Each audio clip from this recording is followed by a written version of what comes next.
Elite 10, welcome to day 2 of the Elite 10 program. Today we're talking about mindset, so we're continuing on spine, still talking about spine, and today we're going to unpack some things around mindset. So we're going to look at 3 areas in particular. We're going to look at convenient inconveniences, we're going to look at beliefs, and we're also going to look at what to embrace, to really embrace a successful rider's mindset. Hey Fiona, so happy you could join us. So let's start with a bit of an unpack and a bit of a refresher on yesterday. So yesterday we talked about intentions, and if you're watching this on the recording and you haven't already done day 1's training and popped your intentions in, please go back and do that first before you continue on with watching this. If you are watching it live, stick around because it's always epic to have you on live, but do make sure that you go back and watch the other training videos as well. So, hey Kerry, how are you? Kerry, I did see that you put your intentions in, so fantastic, thank you so much. And for everyone that has put your intentions in already, rock and roll. So thank you for stepping up to yourselves and getting as much out of this as you can. Now, I know some of you guys, you'll probably come on in a couple of days, you know, you've got things to do, you're busy, whatnot. It's really funny. We're going to talk about a convenient inconvenience called time at some point today. And it'll be interesting to see how that resonates with many of you as well. But look, busy, you might actually jump on in a few days and do this all in one hit. They're pretty short videos. We're keeping them under half an hour, so you literally can do that. So rock forth. Having said that, do them in order. Don't skip anything. Everything's in an order for a reason, and you'll really see that as we go along. And keep in mind your intention, because that's what it's really all about.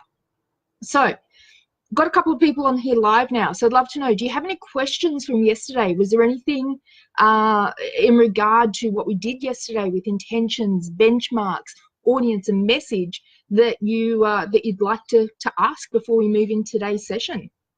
So anything at all, and I'll give you a second because I know there is a little bit of a delay, so I'll give you a moment. Hey Christy, how you going? So Christy, at the moment we're just seeing if anyone's got any questions on the back of yesterday's session. So anything in regard to intentions, benchmarks, audience and message. Otherwise we'll rock forth into today. So if you've got any questions, we're going to continue on. So if you've got any questions, driving but listening, awesome. Well, we're going to talk priorities. Christy, make sure that you're safe, yeah? Put you first. You can always watch a recording later. But I know you, rock on, you're all good. Hold on. Christy, shouldn't you be riding? And of course, you know, a meme just came to mind when I said that. So let's rock forth with today's. Oops, hold on, got a question from Fiona. No questions, fantastic. And if you do have any questions, particularly if you're watching this recording, by all means, pop your questions in. If you're watching the recording and your question relates to yesterday's training, please pop your question on there. It's going to make it a lot easier if we keep it all nice and streamlined. So today we are talking about mindset, and we're going to jump straight into it. So we're going to start with talking about convenient inconveniences. Now, this is a term that I like to use. It's a term I use for excuses. So a lot of people will have reasons or excuses why, you know, they can't write a book right now, or it's not the right time, whatever it may be. Quite often it's just a really convenient inconvenience. And here's the thing, let me be really clear before we go into this. If you don't want to write a book, rock on, own that, it's okay. So don't think you need to do something just because there's an expectation. Expectations are bullcrap, they're all external, and I'm very much about the internal. Look at what aligns with your values. Okay, for those of you do want to write a book, then, you know, let's keep rocking. And remember that in particular, this Elite 10 program is not just about writing a book, it's about doing content. I'm actually creating my whole social media content plan right now, and I'm using my program to do that. It's about writing articles, blogs, short stories, poems, whatever it may be. So convenient inconveniences are excuses, and they're the excuses that keep us safe. So there's something to blame. So, you know, it's that moment of, I'd love to, but it's not the right time. You know, I don't have the money. I've got too much on my plate. Whatever it may be, it doesn't really matter right now. All it is convenient inconveniences. They're really inconvenient, but it's really convenient to have them as an excuse because it means I get out of doing stuff. Like, I don't know about you guys, but I know I've definitely done this, is I haven't really wanted to go somewhere, but I felt I was people pleasing and didn't want to say, no, I don't want to go. So I'd be like, I'd love to, but I've got this assignment due. Convenient inconvenience. Most of the time that assignment wasn't getting done. But I'll readily admit that, because as humans, I think a lot of us do that. Got my next course lined up now. Awesome, awesome, awesome. So, all right, so convenient inconveniences, excuses that keep us safe, something to blame. Oh, the other thing, I knew there was something else. The other thing I wanted to mention is convenient inconveniences, they're not real. They're actually they're made up. An inconvenience, it's not really a reason. It's just kind of something that it's inconvenient. It kind of sucks. And the reason we call them convenient inconveniences is it kind of sucks, but cool, I can use it as an excuse. So what are some of the things, and I'd love to get your opinion. I've got 3 that I'm going to cover right now, but I'd love to hear from you guys. What do you think are some of the convenient inconveniences that probably come up? And I have already mentioned some, but I'd love to get your feedback. Do you have any convenient inconveniences that you quite often use as excuses? And I'm going to go over 3 in particular. While I'm waiting for you guys to pop in there, and I dare say this first one that I say, someone's going to write this in there before I actually get to it. I'm hoping anyway. But the first one that I'm going to say is perfectionism. It's a really, really convenient inconvenience. Kerry, the program you just mentioned you are creating, give me a little bit more on that. The program you just mentioned, what program? I don't think I mentioned that I'm creating a program. Did I? Did I? Give me more context, because I kind of often speak intuitively, so I think there was something there that was maybe missaid or misinterpreted. It could have been that I missaid it. But let me know. Yeah, just give me some more context on that. So perfectionism is the first one that is a convenient inconvenience, okay? So here's the thing. Perfectionism, let's run through the 3 points that I just said.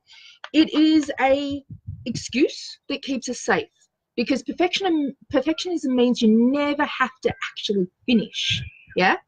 It is something to blame, because, yeah, I know, I would love to do, I'm such a perfectionist, please. And it's not real, because perfectionism doesn't exist. It's impossible to be perfect. And think about it this way. Think about it this way, okay? If you were perfect in something, if something was perfect, it means there's nothing else to learn. And how boring would your universe be? How boring would it be if there was nothing else to learn? Perfectionism, perfect, doesn't exist. And it goes back to school. When we're at school, we're taught, do the test. If you get 100%, you're perfect. As if there's nothing else to learn. Like, that's just crazy. It's basically, you answer the questions that we set in the way that we want you to answer it, expectations, then you'll get 100% and you will be perfect. Perfectionism doesn't exist. It is a convenient inconvenience. Let me just go back to this, Carrie, because I just want to get some clarification here. You said you were working on how, okay, okay. Love it, Carrie. Need to do the dishes, housework, etc. Don't know how to start. They are fantastic, convenient inconveniences. And they all come to, some of them come down to time. Procrastination, a lot of them come down to procrastination, but I believe procrastination is a symptom of everything else. It's just, and procrastination is a convenient inconvenience. All these things are convenient inconveniences. Gary, you said that you were working on how to write content, etc. I still think there was something missaid.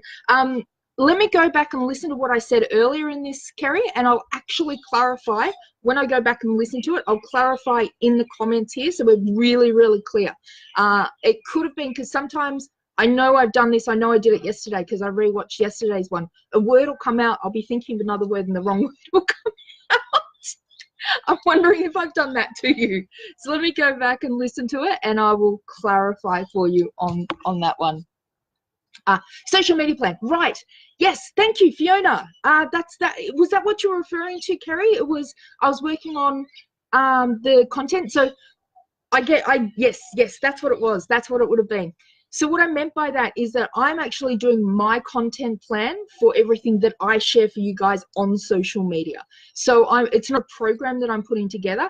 It's literally me actually putting my content together. So I'm using my program. So I'm going through my 7 steps of my program to create the content.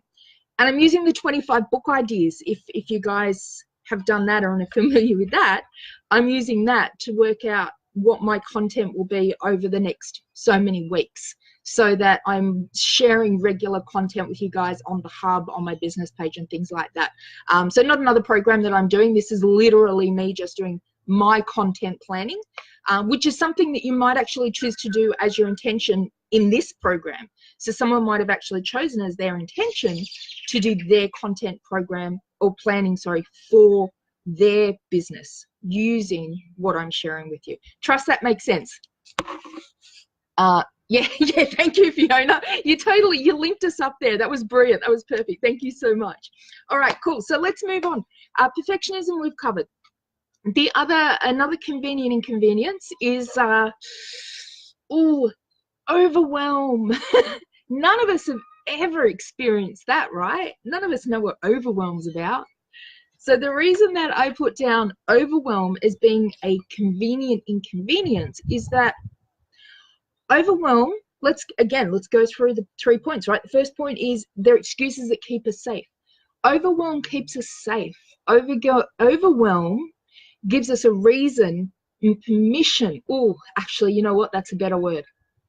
Overwhelm gives us the permission we need to say no. Now, I'm not talking about everyone here. You know who you are if I am. Okay, I know this was me.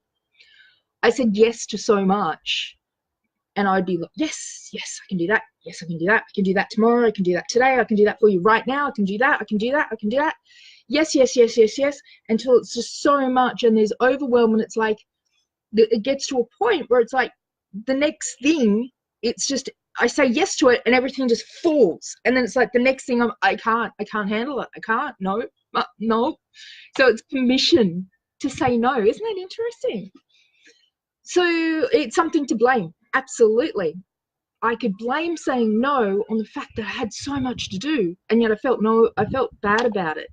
This is giving you an insight into some of the mindset shifts that I've had to have.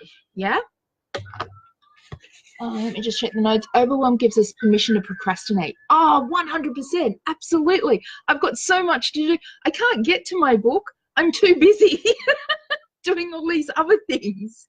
100%. Thank you. So well said, Kerry. And the third point is it doesn't exist. Overwhelm doesn't exist. It's not real. It's something that we create because we choose to do that. We choose to stack up the plate. And it's really, and we'll go into this a little bit more when I talk about embracing the writer's mindset, it's really about prioritizing, and it's really about putting yourself first, and it's really about, and I'll go into this one more, looking at solutions versus problems.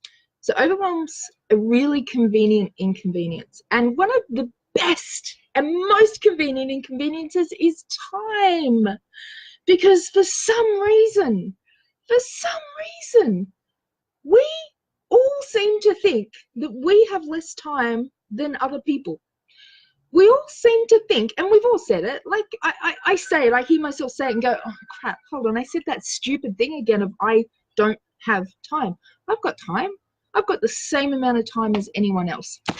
It's a really convenient inconvenience. We all have the same number of hours and the same number of minutes during the day. The only thing that we don't have the same is years. And you don't know how long that will be. Well, for most of us, we don't know how long that will be. So you really got to utilize what you have right now. And here's the thing, and let me be straight up with this. Most of the people listening to this, in fact, every single person, every one of you on here now, everyone that listens to this recording, you've had so much more time than so many people already. Do you get that? Do you get that? So for me, like I've lost a family member very young. I have a friend whose nephew was supposed to pass away in the first 3 days of his life, and 3 years, 4 years later, I think he's 3 now, 3 years later, everyone still doesn't know how many days he has. To see that, I can no longer honestly say I don't have time. For me, that is such a bullshit convenient inconvenience, because that's the real meaning of not having time. Overwhelm is dating me. Fiona, you need to break up with him. You need to kick him to the curb. What is it? You need to, I can't remember the thing, but you need to get yourself a hero. You know the rest of it. So, yeah, Overwhelm, he's a nasty piece of work, that one. But here's the thing, Fiona, he's not real. He's not real. And when you break up with him, and it's like any relationship, yeah, well, maybe not any relationship, but it's like some relationships where you're in the relationship and then you split up and then you kind of look back and go, yeah, what what was that all about? I don't know what that was about. That's what Overwhelm is. So time as a convenient inconvenience. Let's look at it. An excuse that keeps us safe. Absolutely. Time is going to keep us safe because everyone says I don't have time. It's like it's the most convenient inconvenience, because even though everyone has the same amount of time, you have 24 hours a day. I know people with kids are going to be like, well, I have less time than someone else. Well, no, you don't. I'm just saying you don't. You have the same amount of time, but where you choose to use it is different. You choose it to look after your kids, and that's freaking awesome, and that's admirable.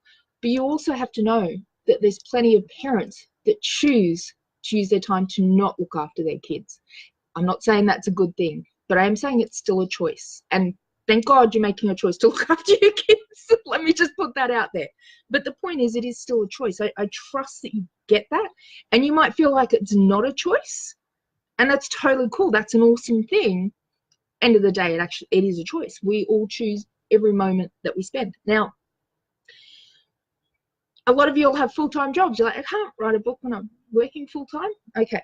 So I specifically brought this book out with me today to show you. This thing, this monster, which was my first novel, was written when I was working full-time in 2 months. Time? Really? Here's the thing, I was only sleeping 3 or 4 hours a night, and I don't advocate that. But the fact is, for me, it was a priority, and we put the time where we prioritize. That's like with kids. You prioritize your kids, so the time's going to go there. That's what I mean by it being a choice. Where you prioritize is where you put your time. You have the same amount of time. The only thing that's different is where you allocate it. That's it. Overwhelm is the creepy... I haven't read the rest yet, but I'm liking this already. Overwhelm is the creepy uncle that keeps turning up to family functions and no one wants to go near. Yeah, and yet they keep talking to him, right? Isn't that what happens? So he's the creepy uncle that no one wants to go near, yet for some reason everyone keeps going up and talking to him and say, tell me more, tell me more, tell me more. I get it. And I say this very tongue-in-cheek because I am a huge person. Okay. I'm very bad with overwhelm. I definitely stack that until it like falls apart. And that's something I've done a lot of work on, and I'm getting a lot better at it, but it's definitely something that I've used as a inconvenience a lot in my lifetime. A lot. To the curb, man. Yeah, that's it. And lastly, and time, great thing to blame, because how easy is it to blame time? What's it going to do? Blame you back? You can blame time, and it doesn't exist. well, actually, you know what? I was going to say time exists, but it doesn't exist as an excuse. But really, time actually doesn't exist. It's a creation of man.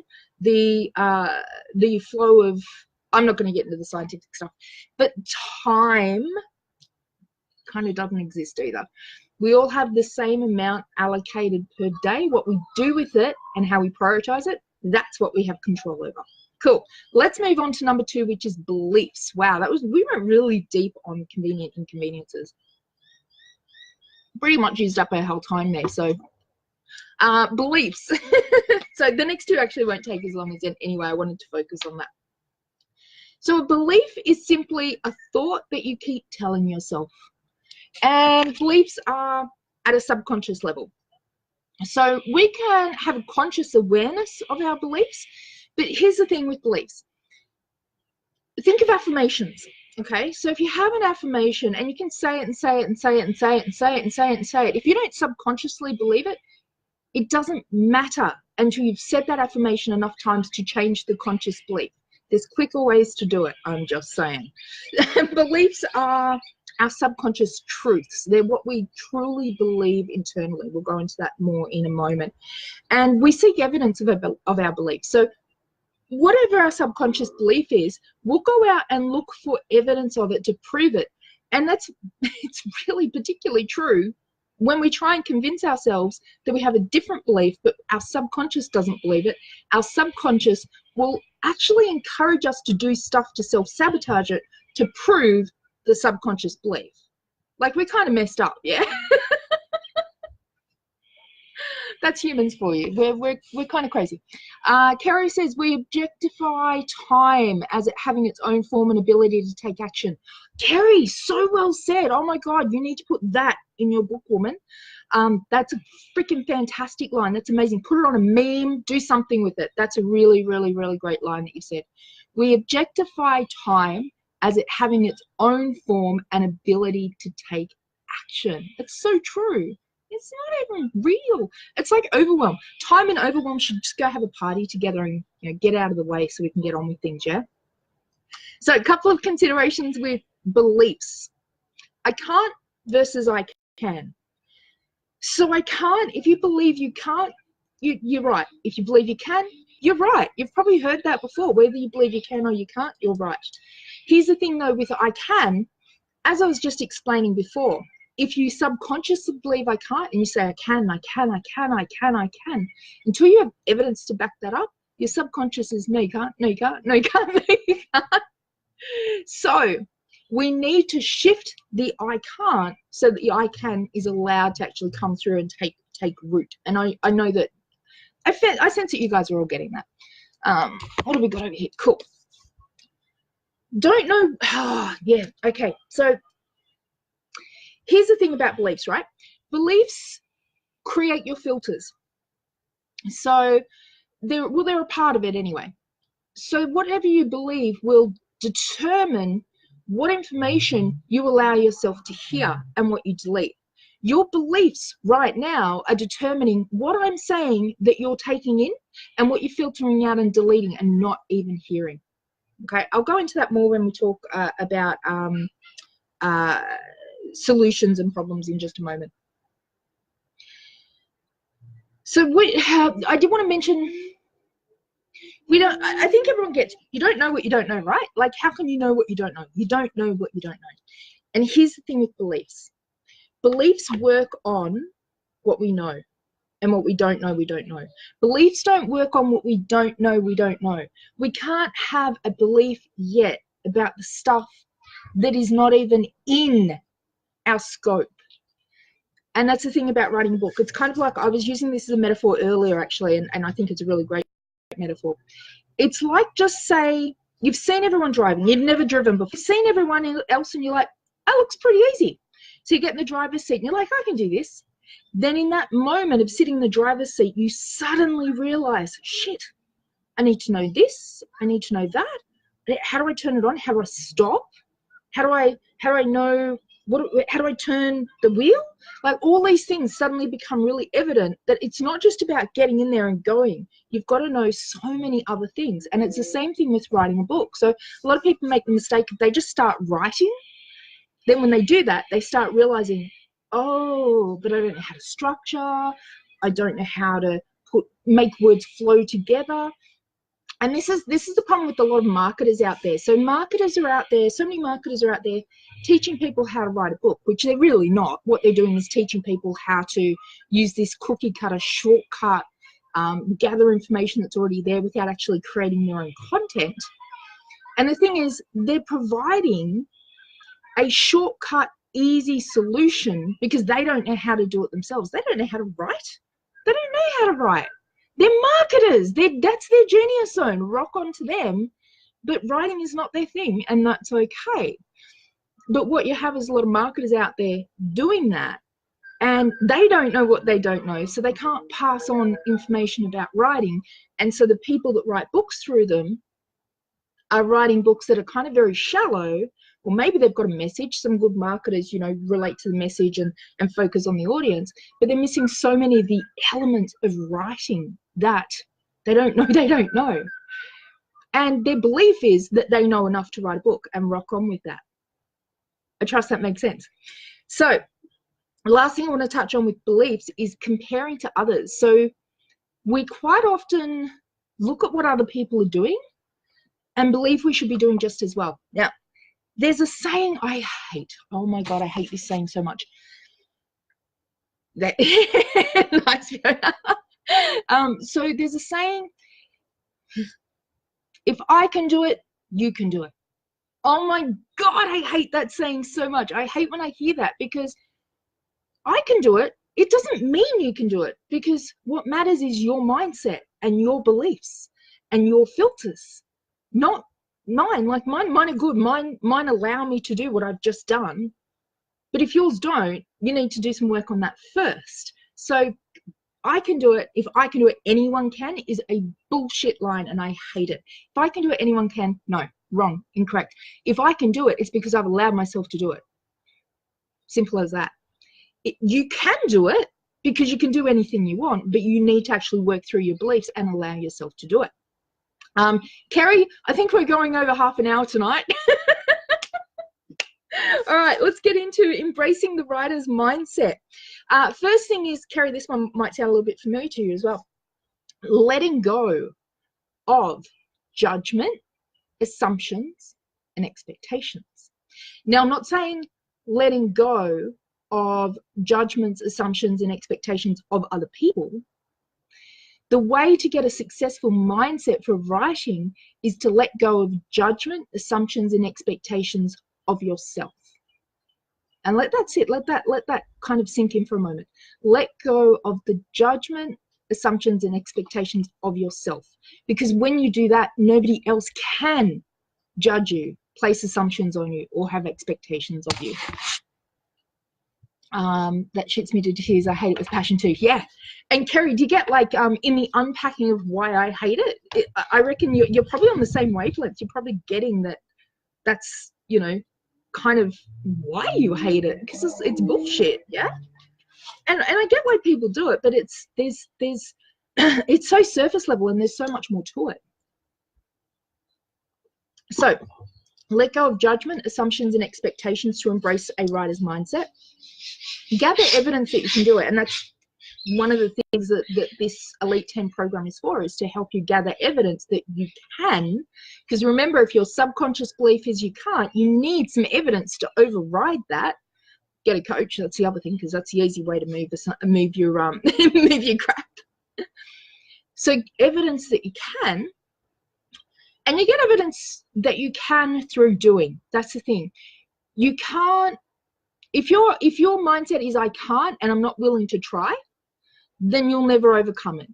If your belief is I can't, but I'm willing to give it a go and see what happens, then you're allowing yourself to potentially grow to I can by gathering evidence.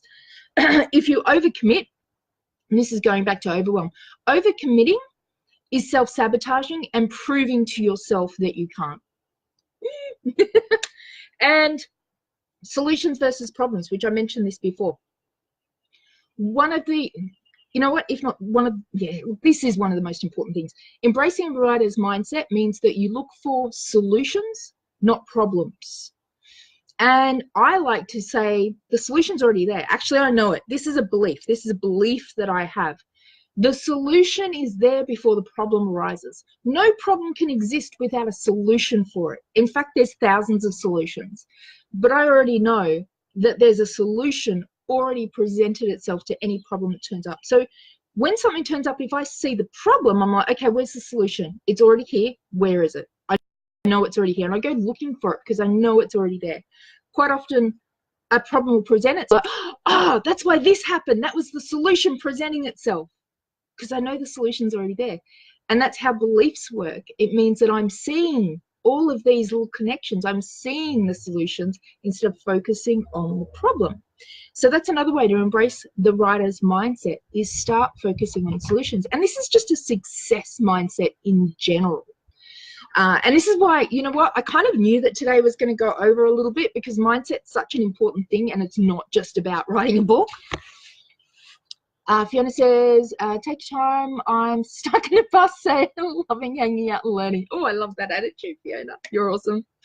So 3 things that I want to cover, and some of you might have heard this, it's the 3 C's of writing, and this goes back to embracing those mindset values. So letting go of judgment, assumptions, and letting go of your expectations, gathering evidence that you can, and looking at your solutions over problems instead of problems. The 3 C's of writing. And Kerry, I think you might have been on when I did this one live, the 3 C's. Number 1 is consistency. Consistency is the most important thing in a writer's world, and it's the most important thing for finding solutions. It is the most important thing for gathering evidence, and it's the most important thing of letting go of judgment of yourself. Consistency. You will achieve more in 5 minutes a day than you will in finding time. See how this is all starting to link back? Finding time when you can. You will achieve so much more. And think about this. If you wrote just 100 words a day, which is bugger all, it's like 1/3 of a page, half a page. If you wrote 100 words a day for a whole year, consistently every day, you would have a 35,000 word book by the end of the year, 36,000 word book by the end of the year. That's bigger than, let's see, just to give you a bit of context, this one, so right now is 198 pages, and this is 22,000 words. So you would have 36,000 words by the end of the year in 12 months. In 12 months. Anyone who's already in the 12-month program, keep that in mind. If you wrote 1,000 words a day, 1,000 words a day, which is like 3 pages, right? 1,000 words a day. By the end of the year, it's 365,000 words. Think about it, right? And here's the kicker. Following my program, I'm just going to put that in context, because my program teaches you how to intuitively write and get out of your own way so that you can. But by doing that, 10 minutes a day, you can write a book in a month. I've done it. I have the evidence. I've actually gathered the evidence. I wrote a book. It's called Say No and Be Okay With It, strangely enough. And I wrote it in 10 minutes a day, literally 10 minutes a day, going through the 7 steps of this program. So I did spine, and then I did construct, which is the next one we'll go into tomorrow. And I did it in 10 minutes a day, whole book in 1 month, in 10 minutes a day, written and published. That's what you can do with consistency. That's what happens with consistency. Let me just see. Cool. So if you wrote you will get more done writing 10 minutes a day. So 10 minutes a day, 6 days a week, 60 minutes. You'll get more done in that consistent process than writing 1 hour a week, or when you can, because you'll never find the time. That's the thing. You'll never find the time if you do not allocate the time, which is what consistency is all about. The second C is certainty. Make the decision, which is what we talked about in yesterday's one. Make the decision and then trust the process that you follow. Connect with a mentor if you don't know the steps. Do, like, for instance, the Right Now program will take you through and give you the steps. Have the process and trust it, and get out of your own way and just do the steps, yeah? And the third one is curiosity. This is so important in a writer's world. So curiosity is about, it's about vulnerable creativity. And what I mean by that is, look, it's about imagination. As simple as that. Curiosity is not about asking questions and poking. It's about being genuinely interested in finding out more. It's not for the sake of information. It's not for the sake of education. Curiosity is about, I wonder if that, and I wonder if this, and what does that mean, and what does that mean, and I wonder, and thinking about things through, not in thinking, let me rephrase that, feeling about things through a process of intuition. So curiosity is vulnerability and creativity through an intuitive allowance of, I wonder if, I wonder why, ifs, whys, all those kind of things. Curiosity is phenomenal. Curiosity is the backbone of a writer's existence. So if you want to embrace the successful writer mindset, get really freaking curious. And like I said, it's not about information. Curiosity is about, it's about being okay. It's about vulnerability. It's about being okay with thinking a little weirdly. Okay, like thinking about, what if this tree came to life and attacked me, and stupid stuff that might make no sense. That's my curiosity level. I'm like, I wonder what would happen if this, and what if it actually turned out that that tree was conscious and could hear everything I was saying and was currently making a plan to attack me. I'm a horror writer, forgive me. Actually I don't apologize for it. And that's what curiosity is all about. So the 3 C's are consistency, certainty, and curiosity. Embrace those and you're rocking forth. Awesome. So quick overview of everything we just covered. Convenient inconveniences are excuses. I'm getting up at least 5 a.m. to do at least 10 minutes. I love that, Fiona. That is freaking rock star right there. Convenient inconveniences are excuses that keep us safe. There's something to blame and they don't really exist. 3, the really common ones are perfectionism, overwhelming time. Beliefs are thoughts that we keep telling ourselves. There are subconscious truths. And we seek evidence for our beliefs everywhere. So I can't versus I can is one of the most common ones. You don't remember that you don't know what you don't know, and that's okay. That's cool, but be really aware that you don't know what you don't know, and curiosity comes into that. You don't know what you don't know, so be curious about what you don't know you don't know. Yeah, so it sounds a bit weird, but play with it. And also stop comparing yourself with others, because you're on your journey and your beliefs and your thoughts are yours. Yeah.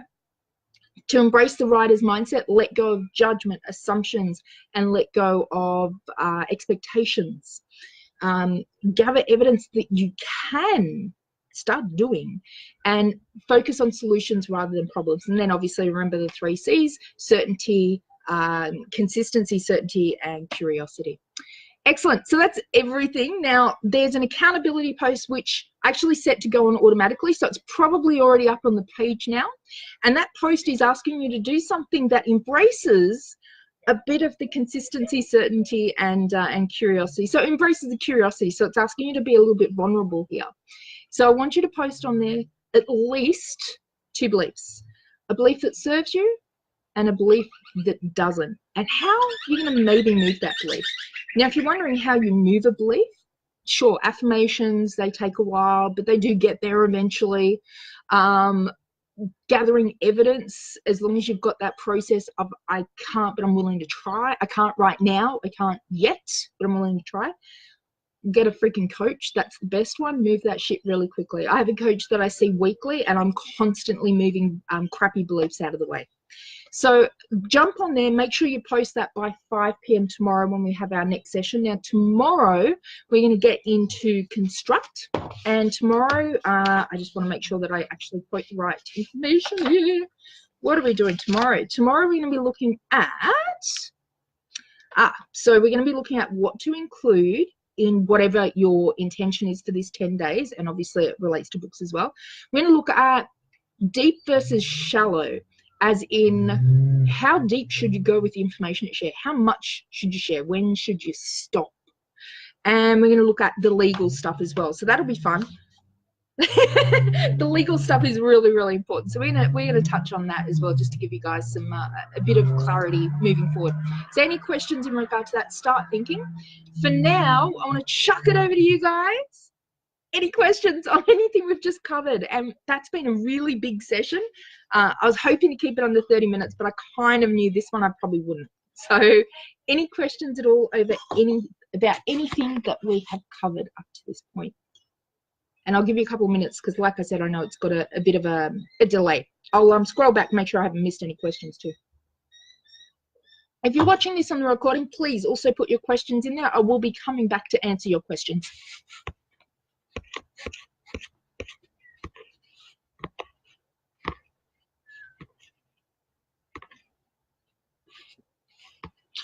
Kerry, actually, quick question in regard to what you said before. So because I'm doing the content planning for using the program, and I'm specifically doing my content planning, would that be something useful to put together as like a mini program? Is that something you'd be interested in? Here we go.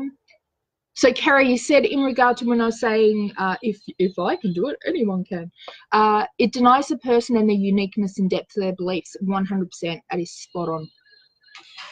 All right, cool. So it doesn't look like we have any questions at this point. I'll give it a little bit longer. But if you have any questions, pop them in there. If you do have questions and I've closed this off before you've written it in, don't worry. Trust that I'll come back and answer it. I'll make sure all your questions are taken care of. Absolutely. And I think we're good to go. Now I'm a writer, so I've got to plug my books, right? So this is right now. Some of you have this. This is the book that is the Elite 10. So this program is somewhat based on this. You've got some gold that's not in here because since I wrote this book, I've developed the program further and I've grown further. So there's some additional stuff in the Elite 10 that you're not getting in the book, but there's a lot in the book that you're not getting in the Elite 10 as well. Because remember that what I'm providing you in the Elite 10 is an overview. It's a helicopter ride of the program that's available. So we do have the full 12-month online program available. Also, we've got a 90-day challenge. Oh, this is the first time I've said anything about this. We've got another 90-day challenge, which will be starting November 1st. So I'll be announcing that very shortly as well. We've got here, Carrie says, it'd be greatly beneficial as like me, I have no idea regarding how to write copy for social media. Fantastic. So, so Carrie, just to give you a really brief outline, the content that I'm doing, so I use the Squirrels program to create it, and I use the 25 book ideas to kind of chunk it into topics. And then I do my content from there. So yeah, I might put something together. So leave it with me. It won't be this week, but leave it with me. I'll see what I can do. Awesome. So let's leave it at that because we've almost hit 45 minutes now. Oh my God, Kerry, I've done it again, right? So I promise to keep the rest to 30 minutes and under. Thank you for joining me again. It's been great. You know what? This was an important one. Mindset is such an important discussion, and it's not just in book writing. This is in general. But when it comes to writing the book, so many people think that they've got to do this straight away. But writing a book is about this word, then this word, then this word. It's not about the whole book. It's about one word at a time and knowing how to bring them together to create this. And remember too that when you first write it, it doesn't start like this. Like if you could see the first drafts of my book, you'd be like, really? You're a writer? Are you serious? It's horrific. But that's the point. That's the idea of getting out of your way and not being a damn perfectionist about it. No question. Yeah, certainly.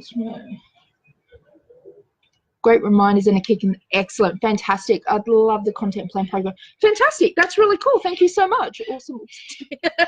Yeah, pretty much, Kerry. I should just play Brittany in the background, yeah? So thank you, Fiona and Kerry, both of you for the feedback on the content plan program. If that's something that's going to be useful for people, then yeah, that's something that I'll definitely create and put together. So rock on. Thank you so much. Thank you for joining me. And I'm going to bid everyone a farewell and good night. And again, if you're watching the recording, put your question in so I can come back and make sure that we take care of you. So until tomorrow, have a great night and rock forth with awesomeness.